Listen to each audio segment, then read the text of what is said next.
Dear viewers, এটা কোনো গ্রামের রাস্তা ভেবে ভুল করবেন না কিন্তু। এটা যশোর পৌরসভার ২ নম্বর ওয়ার্ডের এই যে আজকের পর্বে রাস্তাঘাট দেখাবো। এটা হচ্ছে যশোর ২ নম্বর ওয়ার্ডের সম্মিলনী স্কুলের আশেপাশের যে রোডটা। আপনারা সম্মিলনী স্কুলের এই যে আশেপাশের রোডের যে অবস্থা দেখতেই পাচ্ছেন, অত্যন্ত জরাজীর্ণ অবস্থা, রাস্তাঘাটের অবস্থা অত্যন্ত বেহাল। দীর্ঘ বছর যাবৎ এই রাস্তার কোনো উন্নয়নই নাই। আমার ছোটোকাল ধরে আমার নানার বাসা এখানে, আমার নানার বাসার এখানের থেকে আমি সারা জীবনে দেখতেছি যে রাস্তাঘাটের কোনো উন্নয়ন নাই। কী যে অবস্থা! আরও বর্ষাকাল আসলে আপনারা দেখতেই পাচ্ছেন যে বর্ষার মধ্যে আমি কিন্তু ভিডিওটা করতেছি। কি একটা অবস্থা দেখেন, এখানে কিন্তু একটা প্রাথমিক বিদ্যালয় রয়েছে। কি একটা অবস্থা দেখেন ভাই!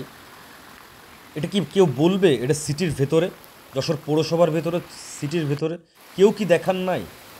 কাইন্ডলি একটু দেখেন, রাস্তাঘাট ঠিক করেন। ধন্যবাদ সকলকে।